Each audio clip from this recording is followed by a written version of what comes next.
Good afternoon, everyone. Welcome to our session, Return to Work, Achieving and Maintaining Indoor Environmental Quality. I'm here with Dr. Stephanie Taylor from Buildings for Health, with Dr. Kevin Vanden Wymelenberg at the University of Oregon, and with Rebecca Sheppard with the Smart Building Center. And I'm Chris Meek. I'm a faculty member at the University of Washington with the Department of Architecture, and I direct a group called the Integrated Design Lab. So the way that we're going to run things today is I'm going to give everybody a chance to briefly introduce themselves, and then we're going to go into short presentations. And each one of our panelists is going to have about 10 to 15 minutes to share their work and their thoughts, and then we're going to jump into a facilitated panel discussion. The Q&A is going to be open, and you can submit those in the Q&A function in the Zoom interface. And those will get relayed to me, or Smart Building Center will jump in with those, sharing them.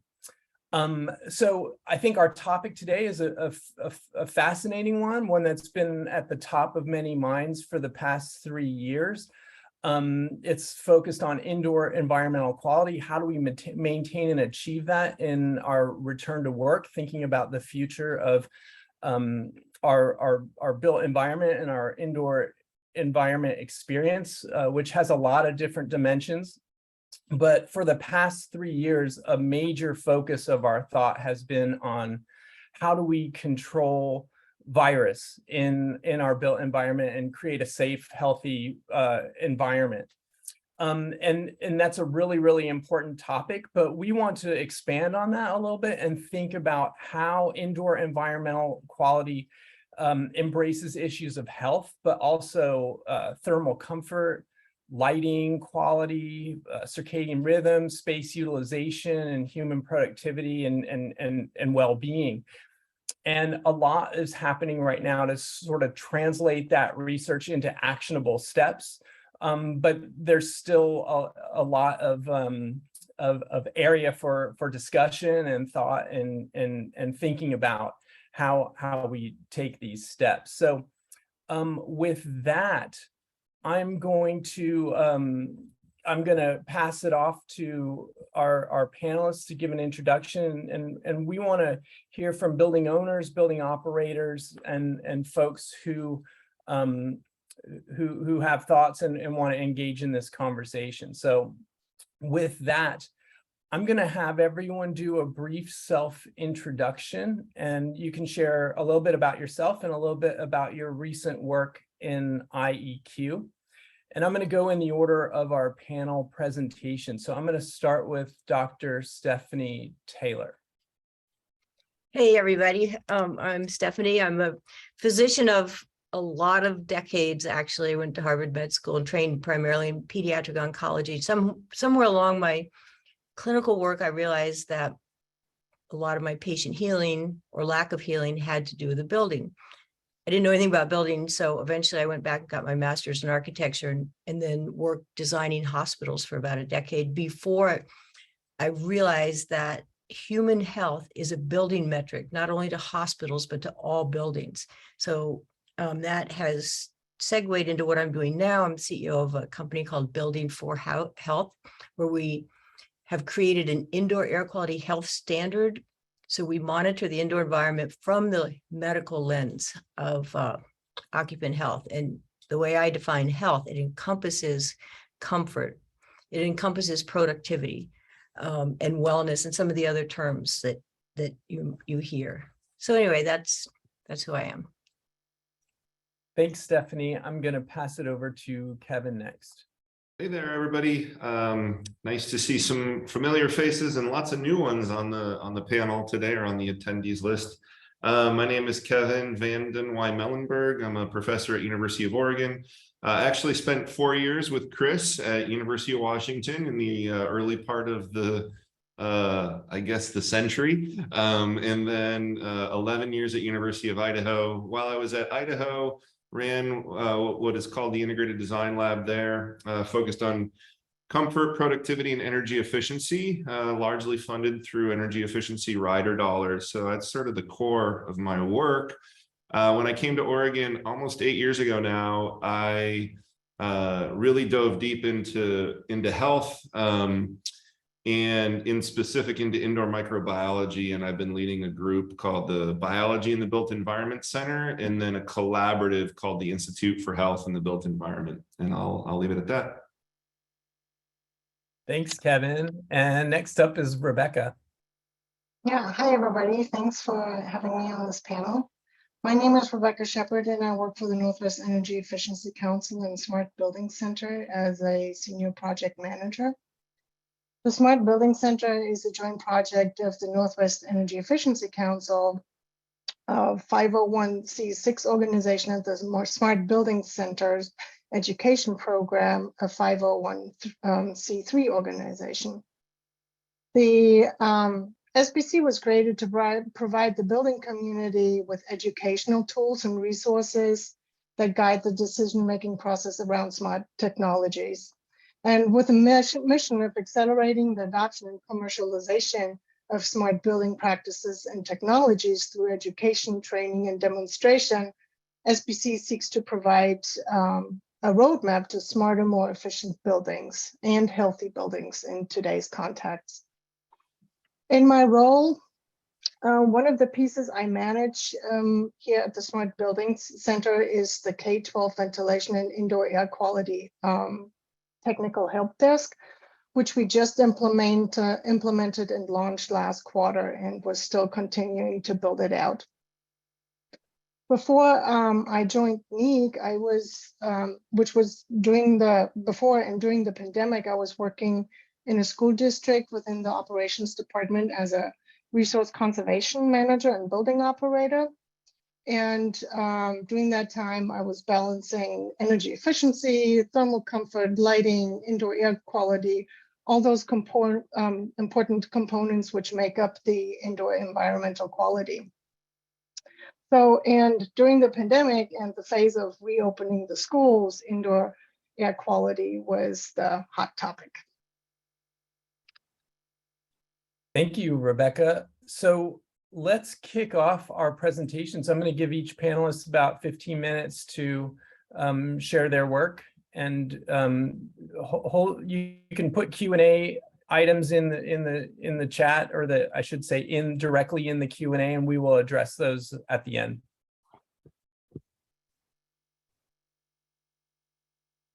So with that, I will pass it to Stephanie. Great.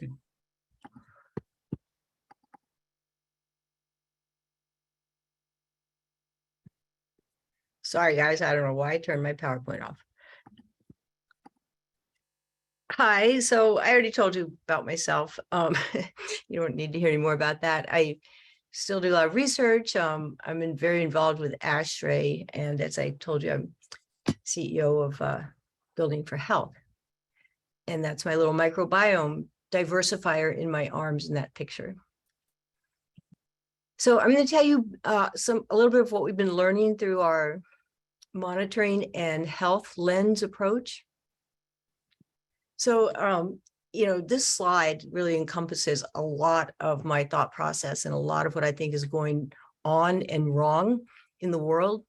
There's a disconnect between building management and clinical medicine.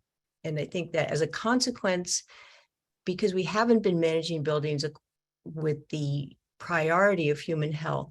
And when I say human health, that includes what Kevin's going to talk about, the microbiome of people, the microbiome of the indoor environment. I think we've increased the virulence of infectious microbes. We've increased the percentage of treatment-resistant bacteria. And simultaneously, the human immune system is compromised in ways that is really unique to our species.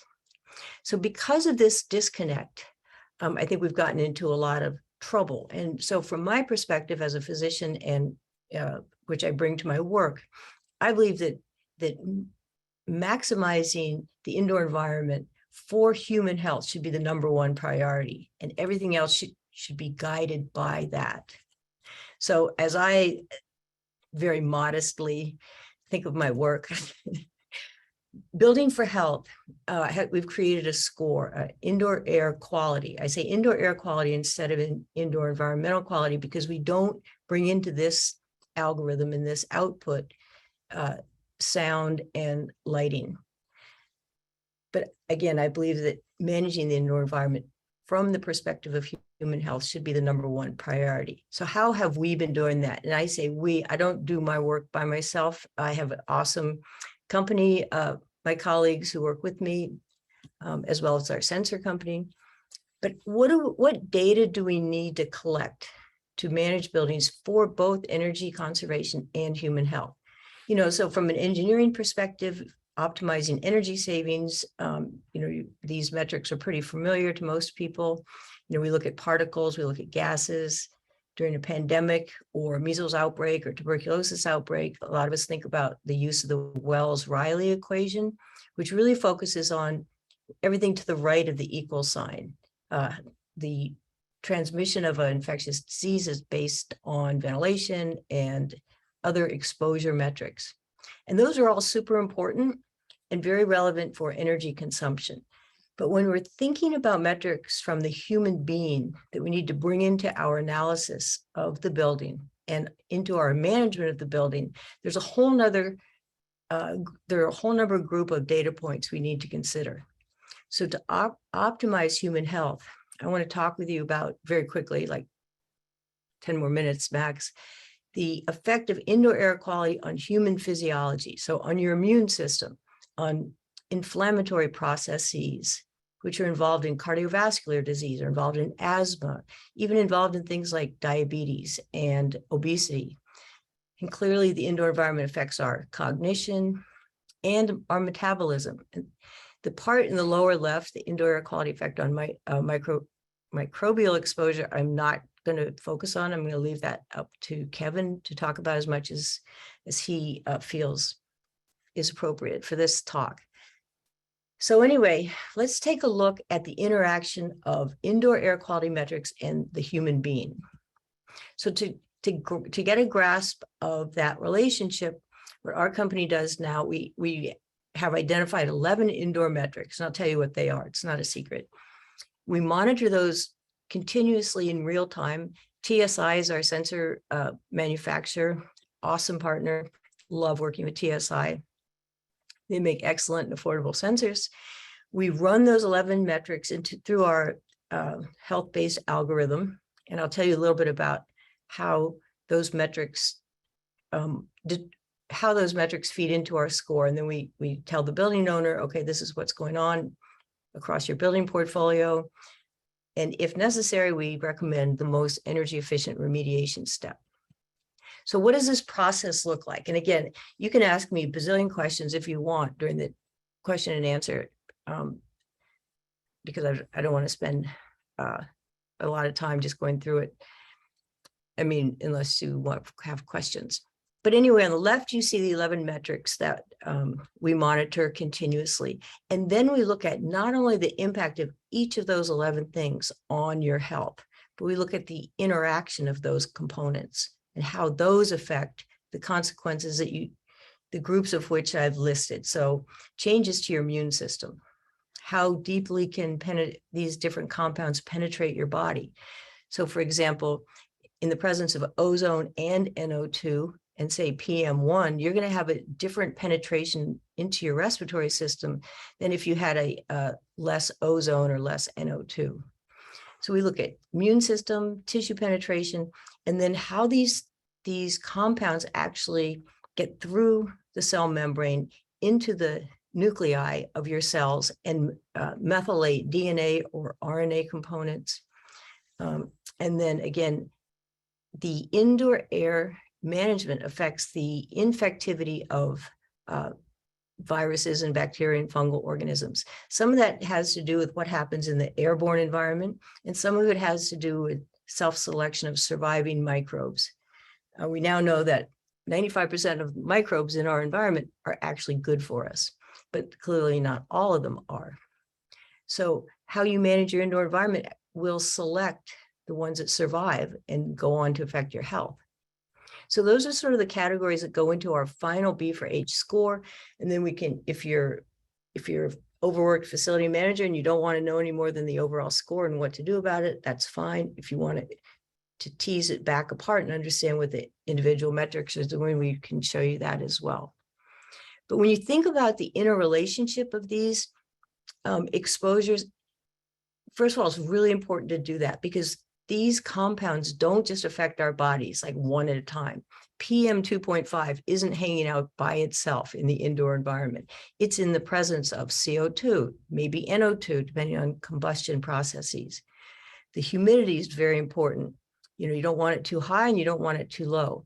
But how these indoor compounds interact with each other can actually cause either additive health effects, synergistic health effects, in some cases protective.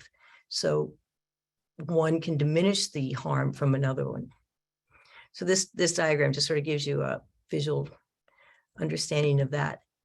And this slide, which is probably the most boring from how it looks, is actually sort of outlines at a very deep level the categories we look at. So again, immunological and inflammatory functions and mediators. How are those affected by the indoor environment? Again, how deeply do compounds penetrate your body? And if any of you are thinking, well, sure, that's probably important if you're in the same room for 2 months. But actually, it takes a matter of minutes for indoor air components to begin to affect the lining of your respiratory tract in your skin. So these are both acute or short-term impacts, as well as longer-term chronic effects on your health. So again, we look at the inhibition of cytoplasmic and nuclear mediators through DNA and RNA methylation. If any of you have had to struggle with cancer, you may have heard about methylation inhibiting chemotherapy medications. But methylation, which is the added, if you've forgotten your organic chemistry, it's adding carbon and 3 hydrogens to somewhere in the molecule. And we look at oxidase activity and the production of reactive oxidase species. And reactive oxidase species want to steal, they're very unstable, so they want to steal electrons from wherever they can find one. And if that happens to be your cell membrane, that causes significant disruption to your health. So those are the categories that we look at when we enter these indoor air quality metrics into our algorithm. So when I was reading the description of today, I saw a case study and I thought, oh, I think Stan asked me to do a state case study. So this is an early one, but I thought I would show it to you anyway. So this is these are the results from monitoring an office building in New England in March. So during the heating season, there are about 15 workers in this office.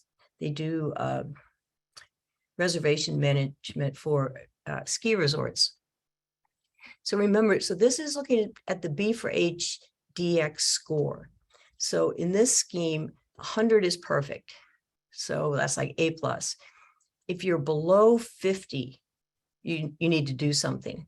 And what I've done here is instead of just showing you the total score, I've broken it down into the 3 groups of compounds that we measure. So let's make sure I can get this thing out of the way. So you can see that I'm showing you particles, gases, and thermal metrics. So thermal metrics is temperature, relative humidity. Particles are 3 size bins. Gases are most of those 11 things that you might remember from the previous slide. But initially, when we installed our sensor, you can see in the initial readings, it wasn't very good. And we were startled, because this is a new building. It's very modern. We thought it'd be awesome. But clearly, especially the gases, some of the VOC levels were too high. CO2 was too high. So the inhabitants or the occupants opened the windows, but nothing really changed. Particles were part of the problem. So we recommended that they humidify to at least bring down the particle component. Some of the people were complaining of dry, scratchy eyes, a sore throat. So they went to CVS, bought a humidifier, filled it up with tap water and plugged it in. And lo and behold, the gases didn't change much. The thermal metrics were optimized because the humidity was in a good range between 40 and 60. But the particles went sky high, which is why the score came down. So we were like, oh my gosh, hard water, lots of minerals are being aerosolized, so particles are being poured into the air, which isn't good. So they switched to steam humidification, and you can see that everything except for the gas component came into a healthy range. Then it became clear that what was going on was that part of the building was actually positively pressured, because it was the exhaust vent from a ski binding manufacturing area was being poured into this area, and there wasn't adequate exhaust. So the indoor space was basically pressurized. So even when the windows were open, you didn't get a lot of air exchange. But this is just an example of how if you chase one or two metrics, you can kind of go round and round and not get at the heart of the problem. But we were looking at it more comprehensively. So what did the people feel? So when the score was low, which is bad, the questionnaires result showed people were having headaches, their eyes were irritated, and they actually had impaired vision, tired, they're irritable, they're leaving the office early, and there were more sick days over the course of this study. Versus when the score was in good range, all of those symptoms were reduced. People felt great. They stayed at work for the full work day. And when we talked to the building owner, we said, okay, what were some of the avoided costs? And so one was the client didn't leave, and they were actually thinking about it until it was fixed. The owner was thinking about doing some major renovation to the replacement system, which they didn't have to do.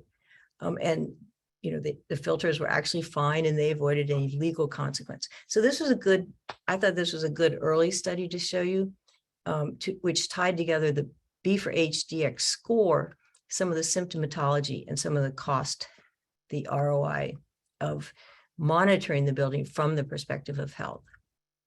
And so what is a more broad return on investment? Again, I think we all are pretty familiar with these points. If we manage the building for health, we can decrease illnesses and all the associated costs. A lot of the building occupancy in many cities is terrible, commercial office buildings. One of the components of that is that people aren't sure that they'll be safe. The third column in dark blue, I think, is actually probably the most important advance, because if you maintain your indoor air quality from a human health perspective, you can then make adjustments in energy consumption in mechanical systems that consume energy. And for example, you can reduce air change rates until you begin to lower your health score. And then you have to say, okay, you need to figure out another strategy to reduce energy consumption. Because the last thing we want to do is get back to where we were in the 1970s after the oil embargo, where we sealed up our buildings and this whole issue of sick building syndrome and building related illnesses emerged. So we need to have our eye on one constant factor, and I think that should be indoor air quality for human health. And then, as we talk about ESG and even the Inflation Reduction Act that was signed a couple of days ago, protecting vulnerable populations is really, really important. And managing indoor air quality from the perspective of health is a key way to both identify and protect people who are especially vulnerable. Thank you. I hope I didn't go over. That was perfect, Stephanie. Thank you for that. I'm going to pass it along to Kevin. Kevin, I think, had a question for Stephanie. I don't know if that's one of the benefits of being a panelist. You can sneak one in quick. Well, I'll ask quick then. Stephanie, I was just curious about the slide where you're showing all the bar charts and the tap water from the CVS humidifier adding particulates to the air. I'm curious your thoughts on, would simply have used distilled water been a meaningful benefit? I think it would have been, Kevin. I think distilled water is, pretty expensive, but I'm not sure. I don't buy it in vast quantities. But I think the best strategies, I actually think the best strategy is evaporative humidification, because you use the least amount of energy, you have a little bit of cooling, but you're not putting any contaminants into the air. But yeah, I think that would have probably worked. Cool. And Chris, or somebody, it's impossible for me to know which screen is being shared. Is it the right screen or is it the notes screen? Kevin, you've got the right screen going. You're good to go. Excellent. Thank you. All right, I'll jump in. Well, thanks for the invitation. Excited to share a bit. I have to do this quick disclaimer. Pre-pandemic, I was university professor. During the pandemic, I took on a few roles outside of the university, mostly because of the liability profile of the work. Being related to COVID, the university wasn't necessarily super excited about making recommendations to building owners and operators about how to mitigate disease transmission risk in their buildings. So through that, I started a company called Ductile that does healthy building consulting. Have also provided science advisory services to a company called Poppy that you'll see a little bit about today that does environmental surveillance. And then I serve science advisor again for a nonprofit group called IBEC, the Integrated Bioscience and Built Environment Consortium, and their goals are to provide consensus-based standards for operating healthy buildings. And completely unrelated to today, I run a company called Tashade as well, but that won't be coming up. Similar to Stephanie, it's a big team, a lot of collaborations, not just here at University of Oregon, but at other universities, as you can see on this figure, and then deep engagement with industry, always trying to bring industry questions and industry expertise to bear as we collaboratively answer and try to answer and promote advancement in those spaces. And more faces from the team. Got a shout out to Leslie in the blue sweater and Patrick, who were with me at the beginning of the pandemic and have done a lot of early work. I'll show some of their work. Lily and Human and Amanda more recently have joined the team. Anyway, so big shout out to the team. Can't do this stuff alone. So early in the pandemic, we authored with Leslie and Patrick as co-first authors. We put this guidance document out, and it quickly catapulted us into a space that I was not accustomed to, which was just a lot of visibility and a lot of media coverage and whatnot. I know Stephanie was on the ASHRAE task force, and there was a similar AIA task force, and proud to say that this paper was, seriously reviewed. And you can see the list of recommendations. And really it came from this perspective or this context of there's not a lot of people out there who have studied indoor microbiomes and have also studied buildings and energy efficiency and building operations and integrated design practices. And so we were in this unique position early in the pandemic to try to make improvements and try to provide guidance. And so that led us to doing a lot of work in physical environments, sampling for COVID. We were already pre-pandemic studying other pathogens in hospital environments, studying hospital-associated infection. And on the screen here are the tools of the trade. You have surface swabs, you've got settling plates that capture dust that falls out of the air. And then of course, the whole range of different active air samplers that grab particles that maybe remain in the air for hours and hours and hours, or even never settle to a surface. We take those samples and we use the traditional, human-based protocols, just not with human samples, human in nature, but environmentally mediated samples. And we use the typical qPCR processes, like probably everybody has done at this point more than once in the pandemic. But we'll use those tools to ask different questions. Early in the pandemic, we had OB doctors in the labor and delivery ward who didn't rank high enough to obtain the coveted personal protective equipment early on in the pandemic. And the WHO said this, believe it or not, this was not an aerosol generating procedure, which I think any of you who are mothers maybe can beg to differ, or any of you who have been in a room with a laboring mother can imagine there is actually a lot of aerosolization happening. And so we use those same tools to understand, well, what's the presence of, in this case, SARS-CoV-2 or the virus that causes COVID in these environments. And the reason I wanted to highlight this today is because indoor air was a part of this story. We went to labor and delivery rooms and operating rooms. In the operating rooms, they were doing C-sections. In the labor and delivery rooms, they were doing normal vaginal delivery. So this was before the cesarean in the operating room, and all of the circles are places we collected samples. And you can see before the surgery, there was no presence of SARS-CoV-2, which of course is how you'd want it in a surgery room. Whereas after the surgery and the delivery of the baby cesarean, we had 4.8 gene copies per liter of air in the active air sampler, and one of the positive settling plates, more than 6 feet away from the patient, I might add, or for the mother. And of course, operating rooms have really high air exchange rates. When we went to the labor and delivery room with about 1/3 as much fresh air, we saw about 3 times as much virus in the air, perhaps not coincidentally. And also a lot of surface swabs and settling plates, and the return air grill, and surprisingly, even the supply air grill had a positive swab. Anyway, so this was kind of the context for some of the other things I'm going to talk about. We ended up doing a very similar study, but inside of air handlers inside of that same hospital. This was published in Indoor Air. It took forever to get through peer review, but finally made it out the other side. And what I want to share here is that whether or not the HVAC system was spreading viable virus around is a point that we didn't actually study. And it's not really what we were trying to emphasize. We were just trying to emphasize that there's the potential for HVAC distribution and perhaps leading to infection, but even more importantly, as a location for surveillance, as a location to perhaps have a signal that says, oh, we have COVID in the air, let's operate our buildings accordingly, and a universal central location, because it's still quite expensive to do this kind of work. And what I was excited about is the potential that was shown to do that in a place like the HVAC system.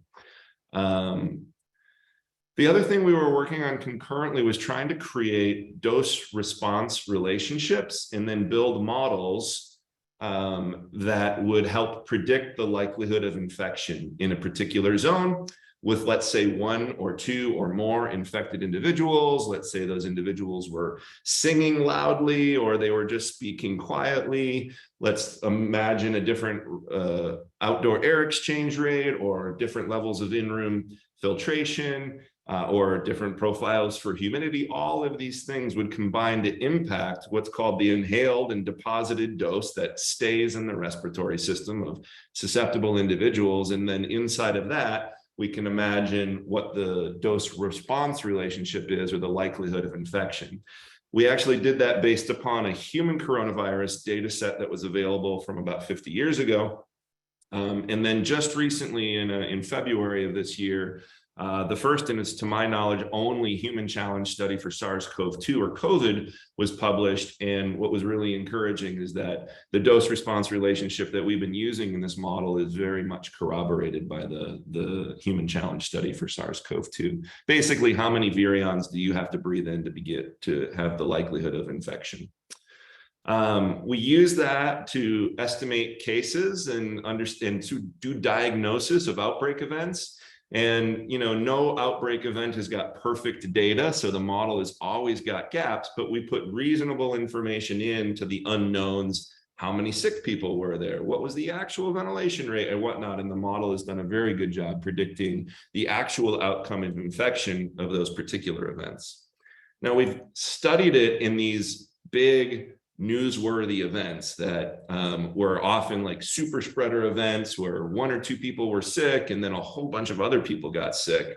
In this case, the Skagit Valley Choir. But what's intriguing is to imagine a scenario where surveillance could guide building operations. And I point to the call center in Korea as a scenario where early in the February of late in February 2020, there were a couple of people that got sick. And that group probably got this next bunch sick, and that group probably got this next bunch sick. And so if you can imagine surveillance with even a 24-hour turnaround, a sensor, if you will, to guide building operations, you could really avoid outbreaks. You could also use it to sort of guide how much of the kitchen sink of mitigation strategies you want to throw at the problem. And use it, with better information accordingly. So right around that time, we had the fortune of launching this series of projects with Thermo Fisher and their air sampler. They call it Aerosol Sense. And we did modular room studies where we, nebulized various amounts of virus and then determined how effective was that air sampler at capturing it. Basically, could we imagine locating it in an air handler unit or in a large conference room or in a lobby and use that to then guide building operations decisions? We tested it in a whole range of different hospitals. We compared the effectiveness of the air sampler to identify COVID in a space relative to swabs, and the air sampler was more effective at identifying COVID in the space than on surface swabs, so that was encouraging. We then took it to dormitories where there were COVID individuals quarantining, and we started to ask questions about, can we start to use this air sampler to see like where in the infection curve might an individual be? Are they still likely to be susceptible? Are there, the predicted nasal CT or the nasal viral load values based upon these environmental viral loads likely to suggest that the person is still infective? Even more interesting, maybe, or equally interesting, more interesting to building operators, what about operable windows? And we found that operable windows in the COVID dorm would reduce the viral load by 50%. And those are just single-sided ventilators, not natural ventilators, not a stack vent or a cross vent solution. So arguably natural ventilation could be even more effective. And then finally, this is a multifamily housing. The code for multifamily housing is a relatively low air exchange rate, as you may know, about 0.35 air changes per hour. And in this space, we measured every single room, and we had between 0.2 and 1 air change per hour.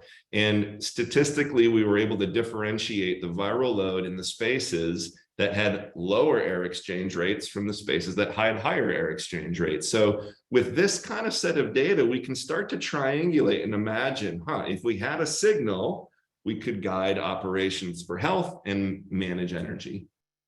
One other study that I just have to show because it was super fun, a little frightening in some ways, but we brought individuals that were COVID positive into this small modular room in a parking lot.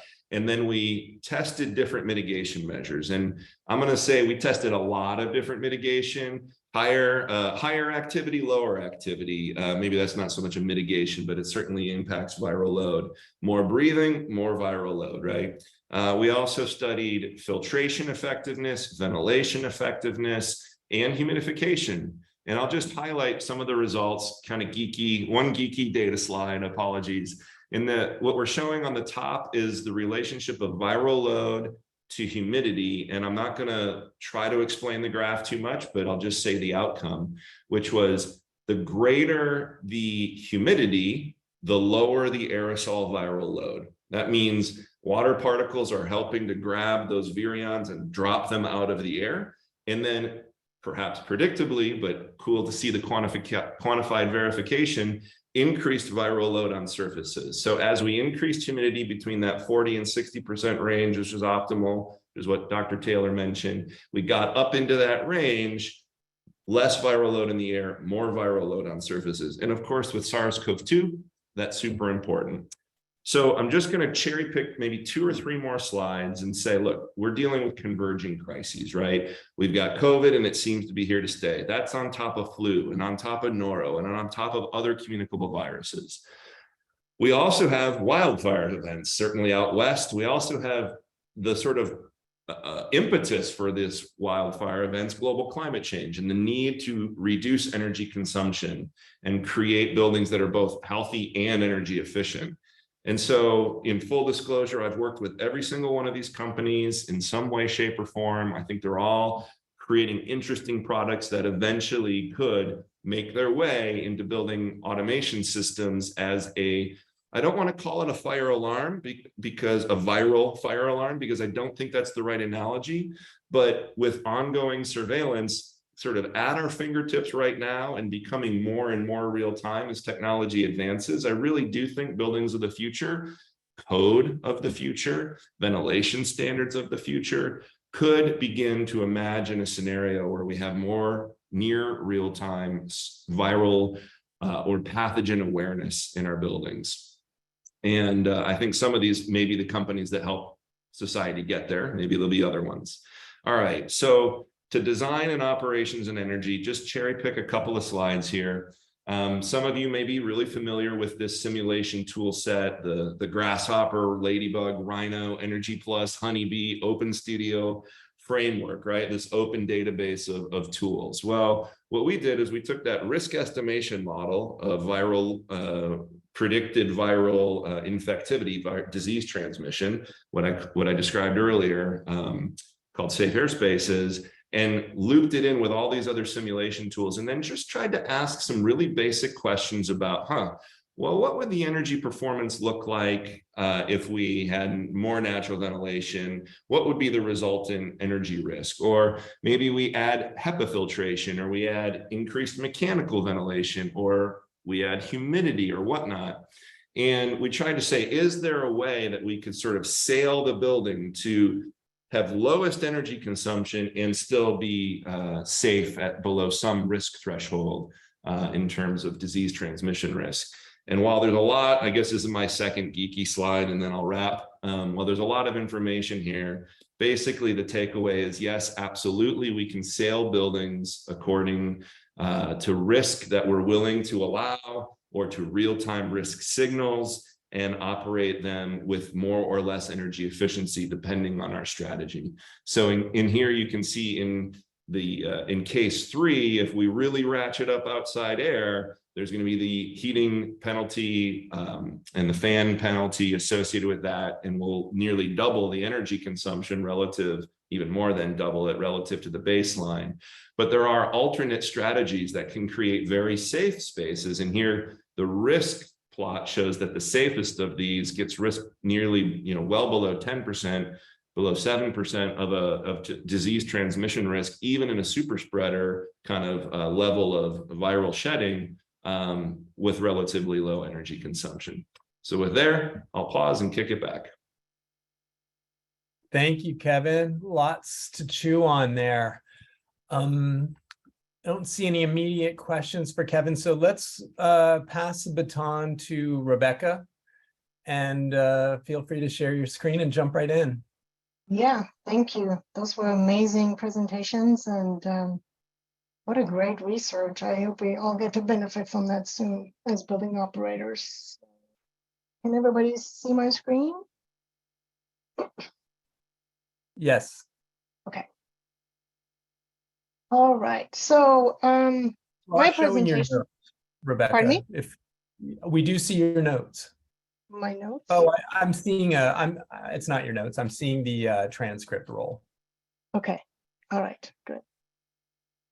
So yeah, my presentation has more of a practical operational approach. Not so much the research behind it. As I mentioned before, during the pandemic, I was working for a school district. So first I'm going to talk a little bit about what the challenges were and what we had to pay attention to as we opened the schools back up for in-person learning in the school district. And then I'll switch over to services we're providing now, which may help building operators in the K-12 community to maintain their indoor environmental quality and the indoor air quality. So I was the resource conservation manager of the school district and within the operations department. And for the schools, the business driver is really student success. So it was very important for us to reopen the schools as soon as possible.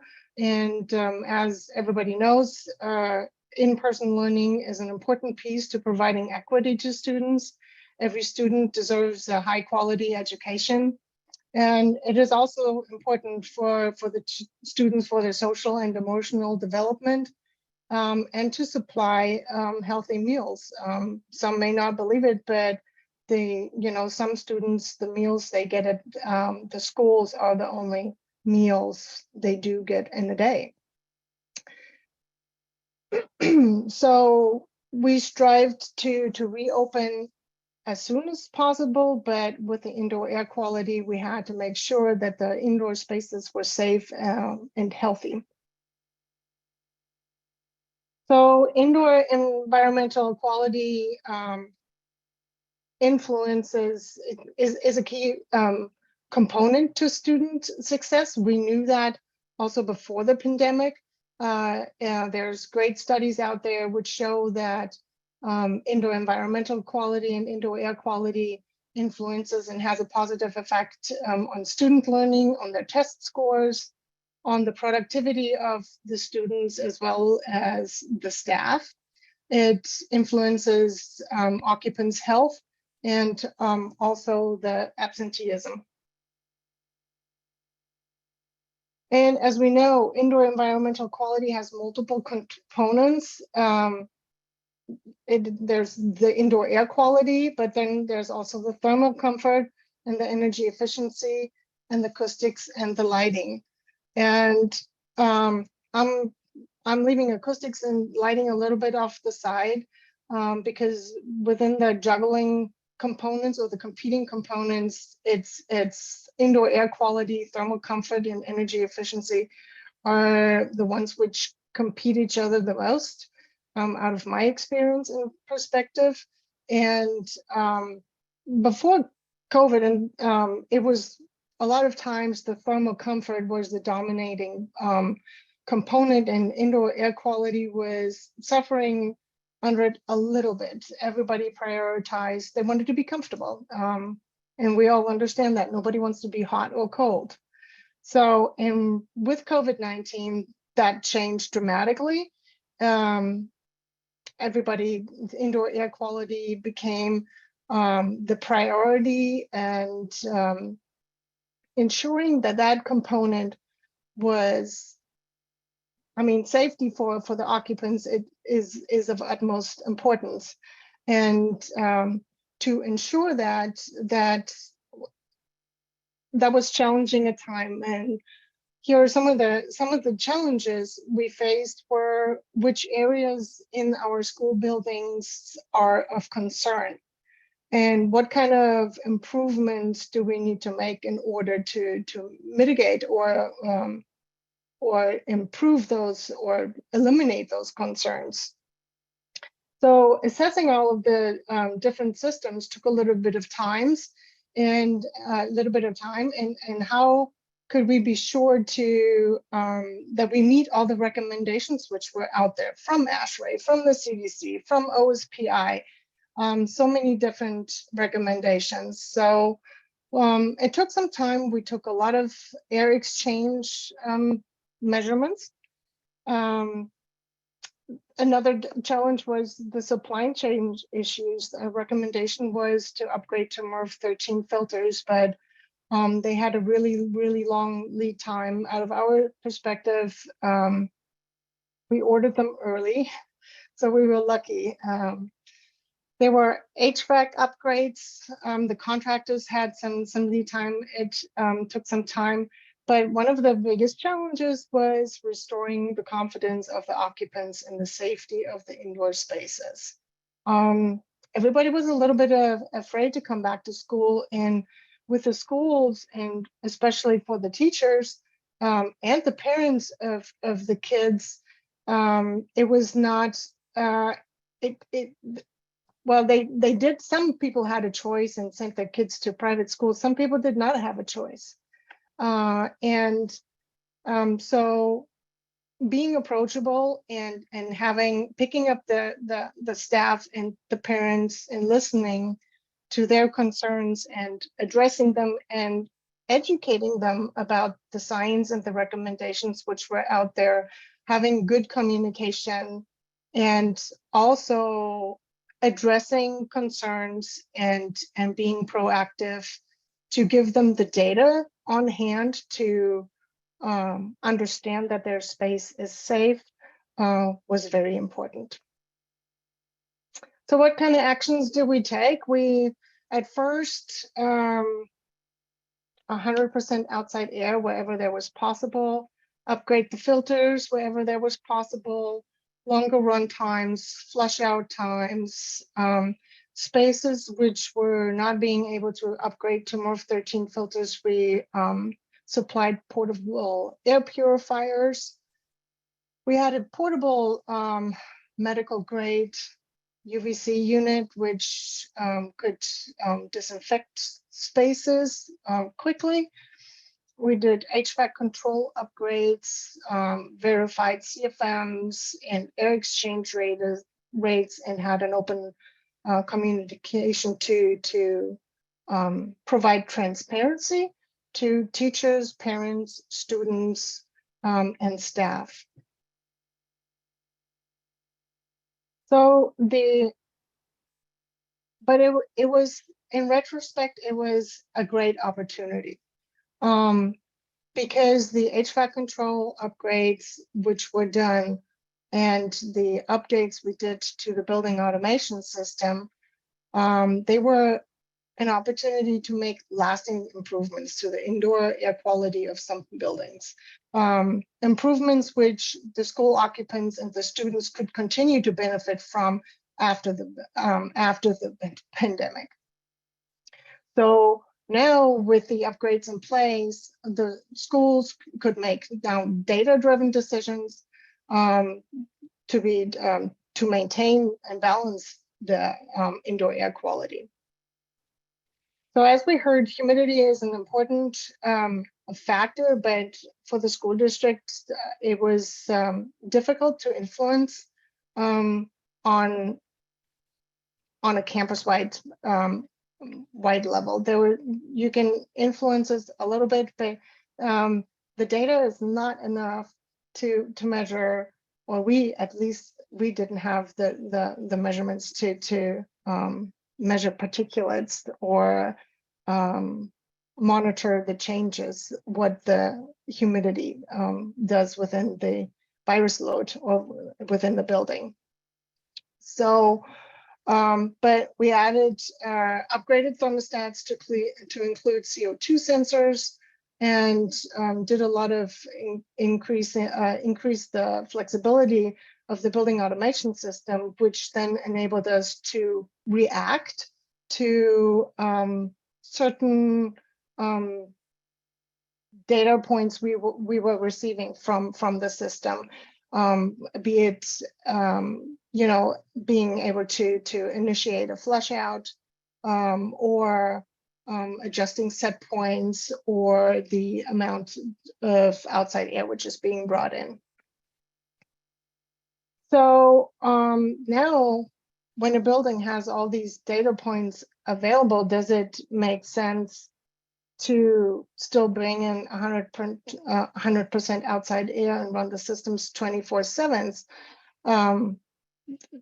So in my opinion, it is not, because we need to make the space safe, but I don't think it requires 100% outside air 24/7.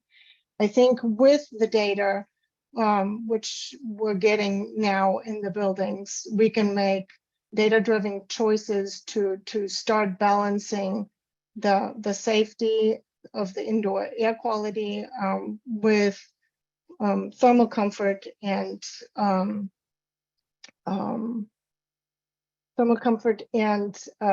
energy efficiency.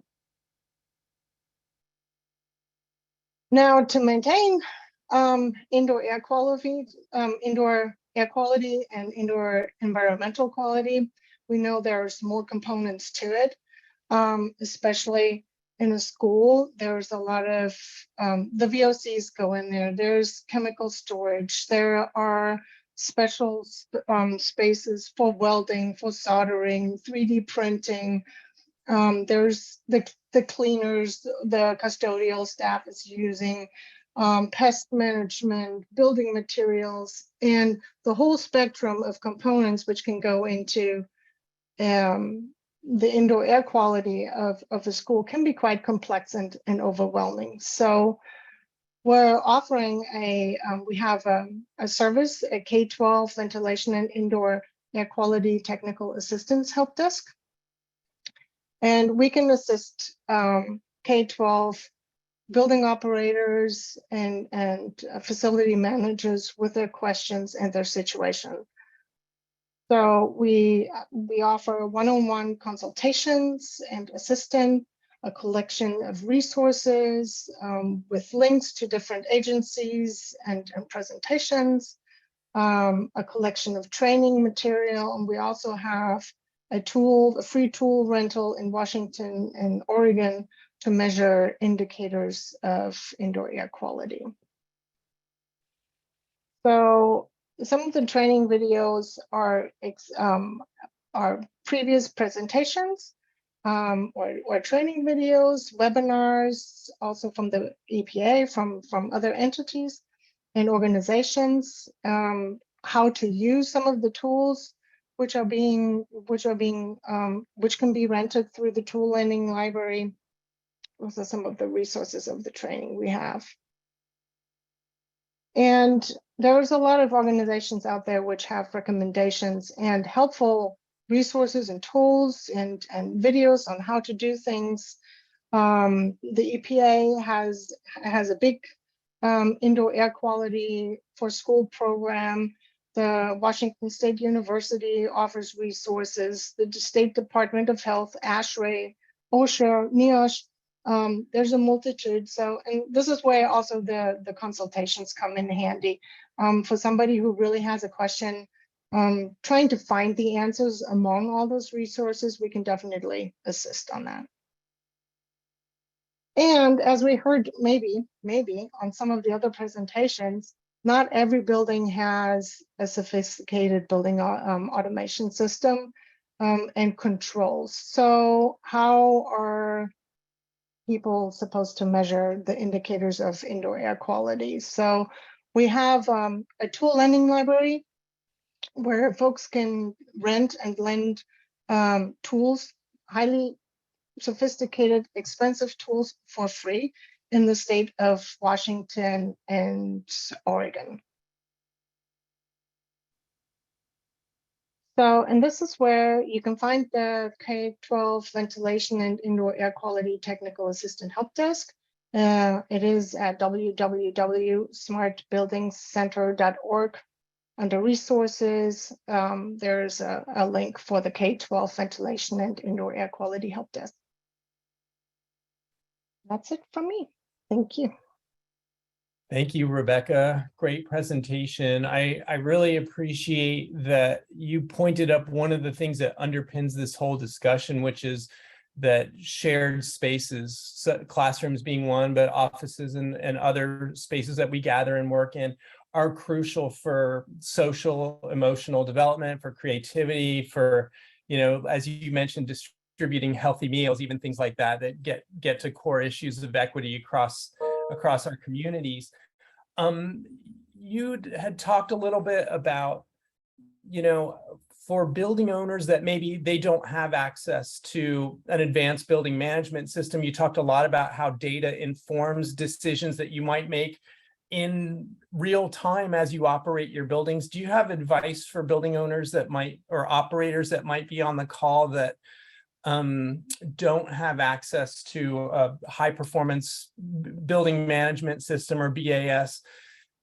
How can they take the advice that all of the folks on the call today have shared with us and put that into action? And others, feel free to jump in. Yeah, thank you, Chris. As I mentioned, we have the tool lending library, and we offer tools they can rent for free. And the K-12 ventilation and indoor air quality help desk is supported by the Washington State Department of Commerce.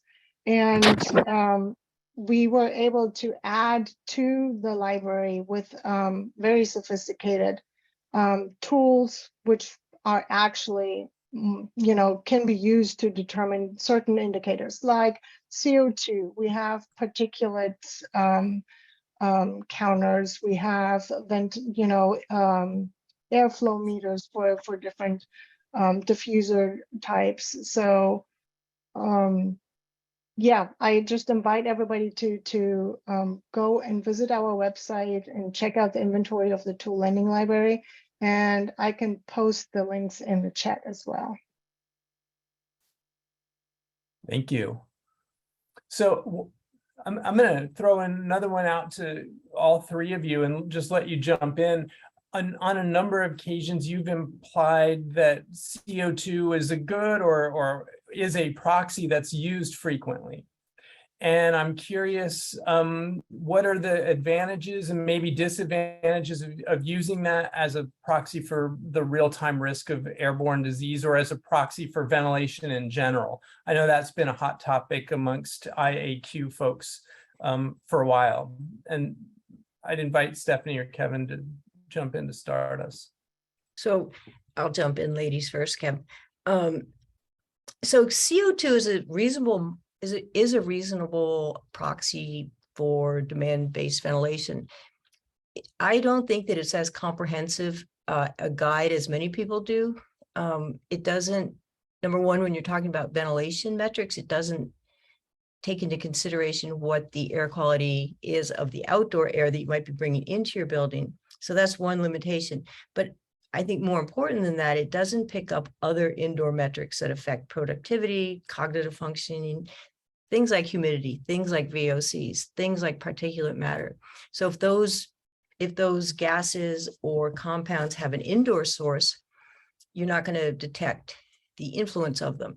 And furthermore, if you just ventilate based on CO2, you can actually end up having very high ventilation rates, and you stir up particles and microbes and put things into the airborne environment needlessly. So I think while CO2 is a very good rough start, it's only that. And I'll be brief. I think it's one good tool. There's no perfect tool. It's one good tool that will catch gross mistakes in ventilation if dampers are stuck shut, or the system hasn't switched on yet and the occupancy is really high, or it's outside of normal operating hours. It'll give you useful information, and agree with much of what Stephanie said. One other caveat is just that it can't identify filtration either, right? Filtration in room or central filtration is just not recognized through a CO2 measure. Thanks, Kevin. Rebecca, did you want to add anything there? No, I think they both pretty much captured it. Yeah, I mean, filtration is a big one, which is not being captured by the CO2 indicator. But if a building has MERV 13 filters or supplements filtration with a HEPA filter in the rooms where they don't have MERV 13 filters, and and the maintenance they are staying on top, making sure these filters are not dirty and clean, then I think it's a start, just like Dr. Taylor said, it's a start. Yeah, so I want to shift gears a little bit and talk about sort of some technological solutions that have come up as kind of stopgap or measures, such as increasing UV radiation either at the ceiling or in ductwork, and or ionizers. And I know I saw on a few slides the inclusion of air ionizers as part of a solution of managing healthy indoor air quality, along with reducing energy costs from adding heating requirements to the space or adding fan energy requirements to the space through added filtration. Anybody want to weigh in on? Let's maybe start with the UV and that as an approach. Any benefits and unintended possible negative consequences of those technologies? I have some opinion. I think other people do too, so I don't want to always be going first. Well, I'll go first on this one then. Stephanie, thanks for the opening. Well, I'll just say we know UVC, whether it's 254 wavelength or 222 wavelength, 222 being the far UV that's purported and shown to be safer for humans. We know it works. We know it kills microbes. So it's not a gee whiz. Maybe that, it's not a gee whiz. It's not a snake coil technology. It works. Dwell time matters. Intensity matters. Wavelength matters. And, you know, it's important to recognize that a lot of the systems probably require multiple passes to have enough duration and intensity, cumulative intensity over time to inactivate, right? So it works. Engineering matters, you know, make sure it's installed properly. But the big caveat that I just want to put out is there is no silver bullet. Just like, you know, CO2 is not the only sensor you should consider. There's no silver bullet. UV shouldn't be considered as such.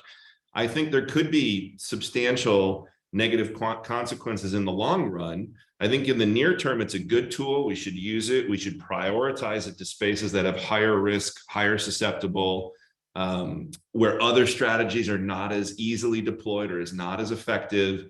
But the long-term negative consequence could be basically mutation or increased resistance to maybe not just a particular virus, which we know is a bad actor, but the microbiome more broadly. The notion that most microbes in buildings are not bad for you, at least commensal, as in sort of you have a symbiotic relationship or a non-damaging relationship or even a beneficial relationship. And there's more and more research out there, but guess what? UVC doesn't care. It's going to squash all microbes equally. And I think we need to be very careful about its broad spectrum application in the long run. I 110% agree with what Kevin said. I think it's great in the short term if it's done right and it's done very thoughtfully. You know, if I were about to have a big open laparotomy procedure, you know, I probably wouldn't want the commensals or anything around. So I'd be like, okay, fine, treat the room with UVC. But some of the uracil or cytosine mutations that we were seeing in the early couple strains of the SARS-CoV-2 were actually carrying mutation signatures that were related to UVC exposure. And from a sort of an evolutionary perspective, viruses and bacteria have been around forever. They mutate quickly, their reproductive time is very short.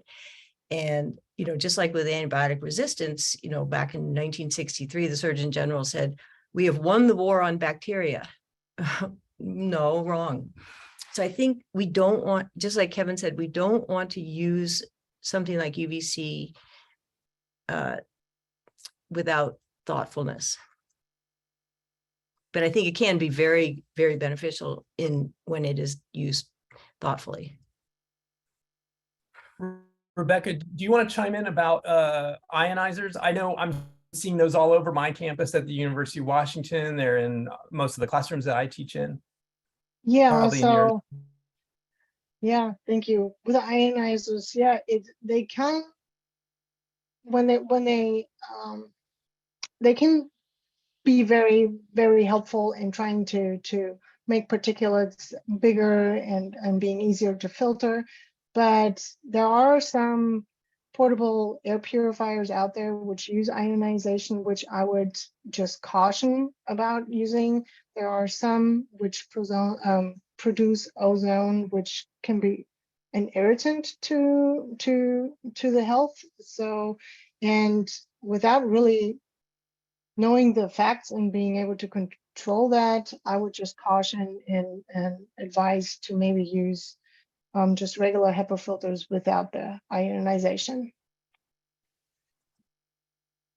Thanks, Rebecca. So I want to shift gears a little bit. Sorry, Chris, I can't pass. I want to underscore the point. There are so many technologies that are proven that have no known negative consequence. A simple removal mechanism like a HEPA filter, it works. So let's not make things more complicated than they need to be. Thank you. That's so. Go ahead. Sort of maybe contradictory to what I said earlier. With our sensors and our platform, we've actually been asked to test a couple of different solutions, and at least one of those did employ UV light in the center of a movable canister that also had great filtration, and it did remove particles very effectively. So I think don't assume that whatever the manufacturer says is going to be true in different settings. I think do your testing. If you're going to use a in space air cleaner, but from an energy efficiency perspective, I think if you, for example, have poor quality outdoor air or if only specific parts of your building need some sort of remediation, I think it's good to consider treating the breathing zone during the time it needs to be treated. So that, but be very careful about unintended consequences with ionizers. I've seen that as well. I'm going to bring in one of the audience questions because I think it touches on this topic before we shift gears a little bit. So the question here is, some CFD simulations, that's computational fluid dynamics, indoor airflow simulations, seem to indicate that even most pathogen transmission occurs within the occupied space of buildings, and little can be trapped by the central system filtration or sanitizers. Rather, some recommend cleansing the air within the occupied space. I think this gets back to the question of a in-room unit versus something that's happening in the ducts. Does anybody want to take that on, or?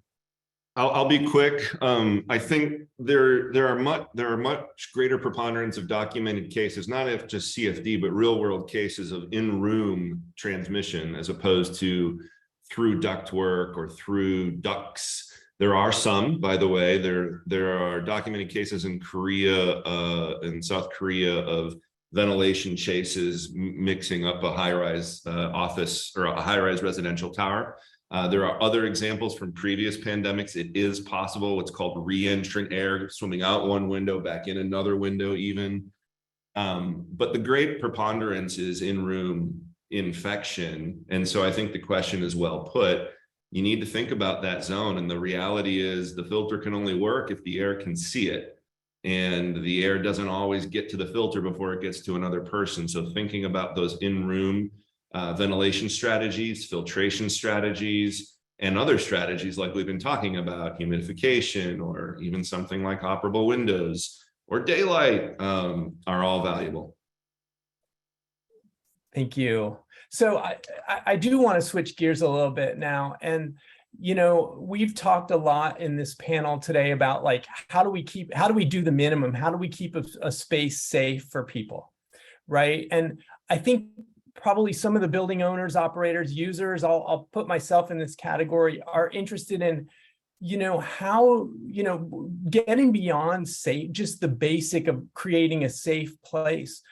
How do you all see indoor environmental quality creating the kind of spaces that people actually want to go back to work and go back into the built environment and spend more time there? I know there's a tension between, you know, feeling safe, also maybe it being more convenient not going into the office. What role does IAQ or IEQ have on motivating people to get back into the office and make that more part of their regular work culture or life culture? So Chris, and that could be, yeah, go ahead, Stephanie. Question here. It's interesting how you started by saying, how do we go beyond the bare minimum? And actually, I think where I was thinking you were going was create spaces that optimize or improve people's health. And so as I was thinking about the answer to the question you did not ask, I was thinking really a lot of that comes down, I think, to the microbiome, because we know that certain organisms actually are very beneficial to your health. But then you were really talking about, as I understand it, spaces that people consciously want to go to. And I think there you get into another issue with regards to health anyway, which is that many of the metrics that are impactful to our health, both short and long term, are not perceived. And so when you're talking about comfort or you're talking about choices, that's why for myself, I'm doing this monitoring, because the things that affect your health, most of them they're not part of our five senses. So that's sort of my caution about not limiting, but only thinking about things that are perceived by the human body as being important for either promoting health or diminishing it. So that's just my 2 cents.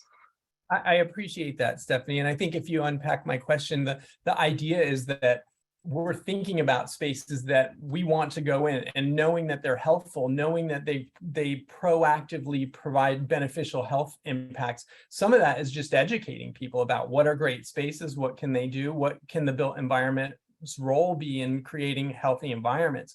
So I think you can answer, you should take my question in that spirit. And you feel free to answer the one that you want to. I don't know if others want to jump in as well. I think I'll be quiet so other people can talk. I have something to jump in on, but Rebecca, I'd love to hear your thoughts as well. Do you want to go first?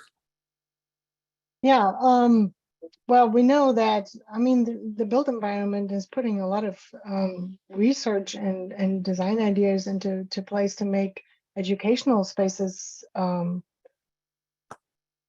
improve the student success. So I agree, there's a lot more going into it, what a space feels like, and how people can collaborate, and that is for students true as well, out of my experience lens. Educational spaces have changed and improved. They feel much different from the time when I used to go to school, which now I think is also happening in the office world. Spaces seem to be a lot more attractive, not for when we need to do our desk job on the computer, but they're going to be spaces where we go to collaborate, to have thought exchange, to have a conversation, to brainstorm. I think that, if we make these spaces feel comfortable, welcoming, so people have an easier time to open up and engage in those conversations, that has everything to do with indoor air quality and lighting and operable windows, natural air, if depending on how your outside air is, taking all that into consideration. So acoustics, sometimes you go into a space and you feel totally physically, emotionally drained afterwards, and you don't know why, because you didn't do anything, and it was just the surroundings which were completely depleted your body. So I think as we adjust the design and our office spaces into that direction, I think that's where it's going to go. Yeah, I'll just underscore a couple of things that were already said, and then add a little. Rebecca, I think you hit it on the head. Like, we need to be in buildings with one another, engaging in community. Like, that's fundamental to health, right? The other things that you were starting to touch on, I think, were like, there's absolutely a connection between the mind and the body. And Stephanie, in your work as a doctor, I'm sure you've got lots of, as a medical doctor, as a medical professional, I'm sure you've got lots of examples of this, but I can think of examples in my own life that make it visceral. So the notion that the environment that we're in maybe would be attractive or less attractive in this return to work, and maybe, some of the things we've been focused on so far are around, getting the thing that's bad out of our building, right? The COVID or the flu or whatever, getting it out. But I think where we need to put our emphasis on is the broader set of more holistic benefits. And I'll bring two that I think are very synergistic with COVID and with broader immune function. And one is humidity. There are three reasons why mid-range humidity in indoor environments between 40 and 60% is good for people, as well as good for reducing COVID. So first, the good for people part. And I've learned all this from Dr. Taylor and her colleague, Dr. Hugentobler, and others. So I'm just repeating things that Stephanie could say better, but the general immune support that mid-range humidity offers with mucociliary action and your body's natural defense mechanisms should not be forgotten. And then there's two reasons why it reduces the prevalence of virus in the space. And one I already showed, which was increased deposition and less remaining in the air. And then also just the natural inactivation of that mid-range 40 to 60%. It's this magical sweet spot that's good for humans and bad for viruses and many bacteria. So the virus doesn't live as long at that mid-range. So humidity is one, I think, principle of like energy efficiency, healthy building, like to be in there. Like, everyone who gets off an airplane knows how dry their mucous membranes are. Nobody likes to be in a space like that, right? The other is daylight. And I would say daylight, again, it's got the both and. You've got the circadian, right? We've heard over and over for the last decade about how important circadian regulation is, and we're hearing all, LEDs trying to sell you on circadian smart lighting. Well, daylight's your biggest sledgehammer to circadian dose. It just is. It's like 100 times more. When you look out the window, it's like 100 times more dose. And then the LED lighting that might be coming to you from an electrical system. So it's better for people. They got the whole view aspect, and there's a whole body of literature around how important view is for health and creativity.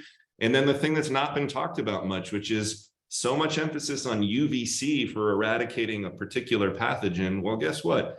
Visible light also matters. And light that comes through a window, not as big of a hammer, but it still is a hammer. We've done studies to show that over an 8-hour period in a typically daylit space, nearly 60% or more, depending on how well daylit the space is, of the virus that might be in the air, floating in the air, will be inactivated, compared to just 15 or 20% normal, based upon normal time decay.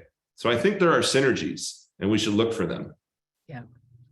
I just want to underscore what Kevin was saying, and humidity in that mid-range, 40 to 60% relative humidity, and it is relative humidity that speaks to the evaporative vapor pressure. As much as engineers would prefer to talk about dew points and absolute humidity, relative humidity is really the metric that talks about the impact of evaporation on our tissues. And we now know, it's so powerful.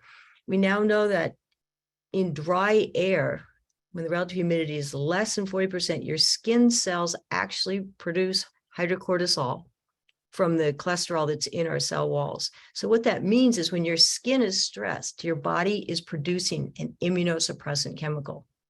So think about how that increases your vulnerability to infections and inflammation and maybe even malignancies. So low relative humidity is really harmful.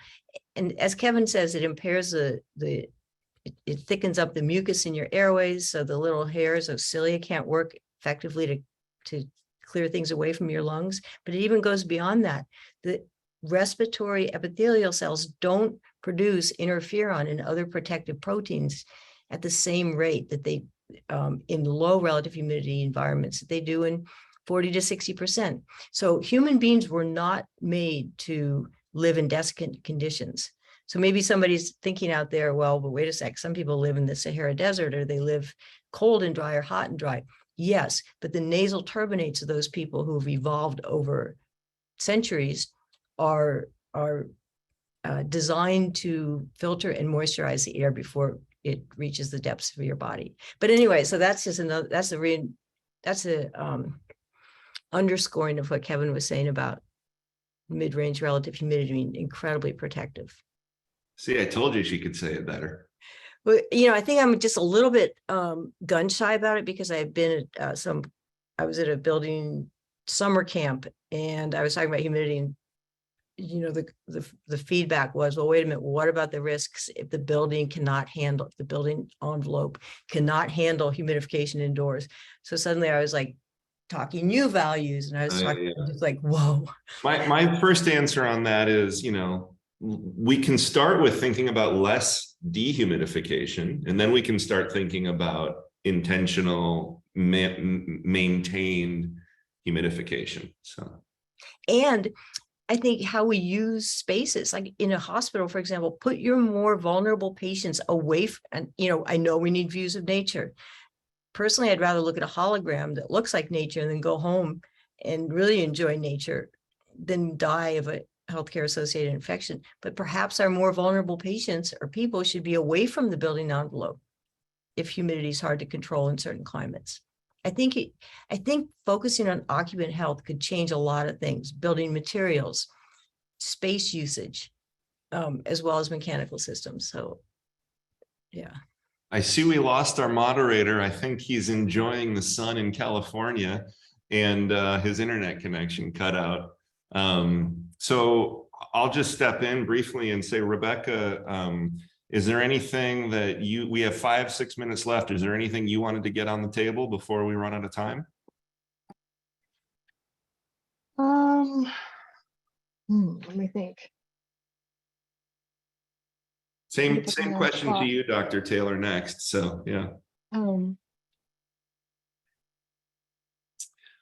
Well, I'll just jump in and say one of the things that I'm really excited about is that this pandemic has been brutal, right? Brutal on everybody, and I'm super privileged, and it's been brutal on me. So I can only imagine frontline workers or people who don't have the flexibility of a hybrid, work from home, return to office, hybrid, whatnot. But there have been some really meaningful and important developments that I am excited about for the future of healthy buildings. And, certainly I touched on some of those in my presentation. There's no real-time sniffer yet, but we're getting closer, right? All of those companies I showed have really efficient collection systems that then could be paired with a simple rapid antigen test like you take at home, and you get results in 15 minutes, and you could use that to guide decision making. I think it also, there's definitely a role for sensors, but let's also not forget that this pandemic has cracked open the need for crosstalk or collaborative talk between different disciplines. And that's why I love, participating in panels like this. There are simple things that we can do, like say, okay, well, we have a very immunocompromised population, or we live in a part of the country that has lower vaccination status. So we need to respond accordingly with our building mitigation strategies. Maybe there's a whole suite of data, and both Rebecca and Dr. Taylor, you shared slides to talk about how lots of building data types can support operational decision making.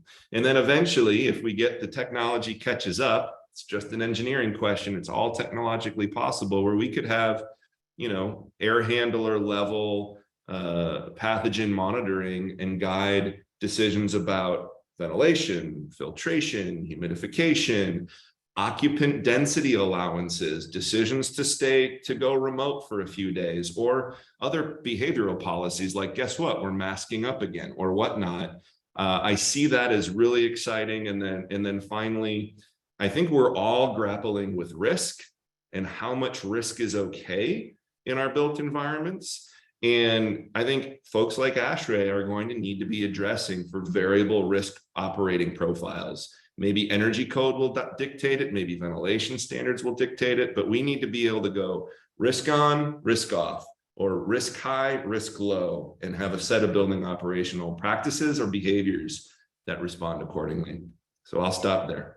I think that's a great point about different risk profiles, but I also want people to remember that the indoor environment also impacts your ability to protect yourself. And we're, Kevin knows better than anyone, we're surrounded by microbes, and they're constantly getting into our bodies through our daily activities. But we have an immune system. So every time you brush your teeth, you don't get an overwhelming infection from oral organisms. So I really want people to think not only about what's in the air and making sure that it's not dangerous, but also think about the impact of the indoor environment on our physiological systems. And I think to really bring those metrics into the conversation, we've got to have more healthcare providers. And again, I'm always impressed by how much more willing building professionals are to sort of wade in the direction of medicine than the other way around. And I get discouraged about my colleagues not being more active in this space. But to be honest, in medical school, nobody talks about environmental hygiene or anything. It's just not very reimbursable. Yeah. I would like to see, and I'm hoping that the educational part for building operators will increase, and because I've just in this panel discussion, I've learned so much. There was new facts for me, which, yeah, so I think having a conversation and having continuous conversations and spreading the word and educating others about what you guys find out in your research is, so it can be applied in the buildings. That's of utmost importance. I'm looking forward to it too. This has been great. Yeah.